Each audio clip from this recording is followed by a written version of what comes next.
This is such a odd case for our usual jurisprudence. It seems like your law is covering just about every social media platform on the internet. And we have amici who are not traditional social media platforms, like smartphones and others who have submitted amici brief, telling them that readings of this law could cover them. This is so broad. It's covering almost everything. But the one thing I know about the internet is that its variety is infinite.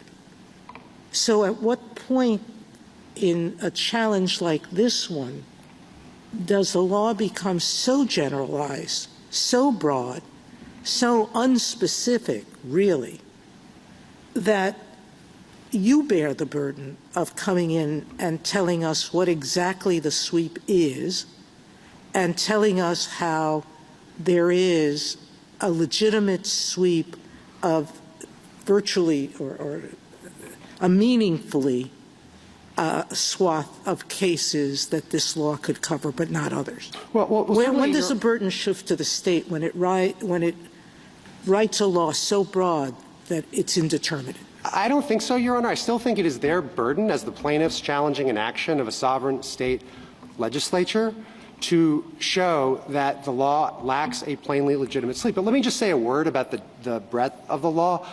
The legislature did define the term social media platform, which is part of what triggers the law's application.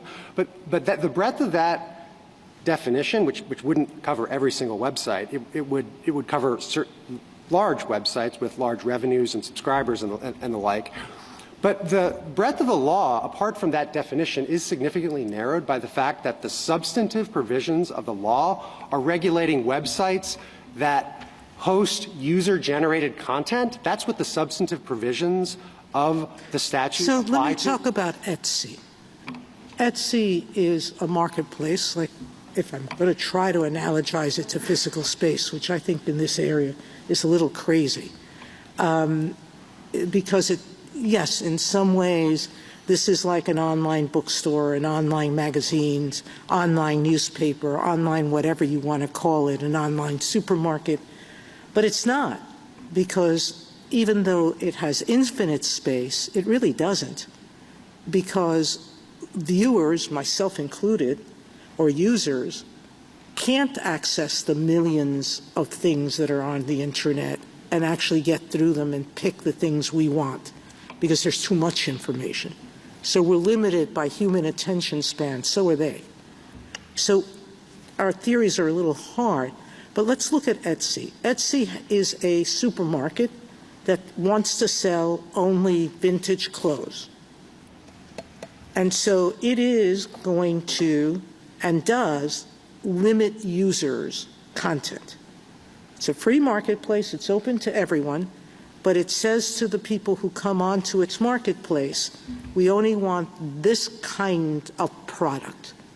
They're going to have to censor, they're going to have to take people off, they're going to have to do all the things that your laws say they can't do without all of these conditions. Why is that? Why should we be permitting, and under what level of scrutiny would we be looking at this broad application of this law that affects someone who all they want to do is sell a particular kind of product, and they have community standards, and they tell you that they don't want you to curse, they don't want you to talk politics, they don't want you to do whatever. All they want you to do is sell your product. But if they're a public marketplace, which they are, they're selling to the public, this law would cover them. I think that's right, Your Honor, but let me just say a word about how the law might apply to Etsy. First of all, it wouldn't regulate the goods Etsy is offering. What our law regulates is the moderation of user-generated content. So it would only apply to Etsy to the extent that they, and I'm not sure to what extent it actually would apply to Etsy. I guess it would apply somewhat, but I guess people are uploading user-generated content in connection with the sale of goods, and that's the conduct that would regulate. It doesn't limit what goods Etsy can limit its marketplace to. But let me just say a word about that. Well, it opens it up for sale of goods, and it tells its users, don't please speak about politics, because that's not what our marketplace is about. That's viewpoint discrimination. This falls under a whole lot of your listings and bans and disclosure requirements. Why are we imposing that on something like this? Well, in Pruneyard versus Robbins, Your Honor, this court held that the state of California could regulate the speech hosting activity of a shopping mall, which was hosting speech as an incident to... But not inside the stores. We said that they could come, but if they go inside the store, we didn't say anything that free speech, that someone could stand on a platform in the middle of the store and scream out their political message. We said the common areas where we're permitting others to speak, we're going to let this particular speaker speak anything he or she wants. That's why I'm afraid of all of these common law rules that you're trying to analogize to.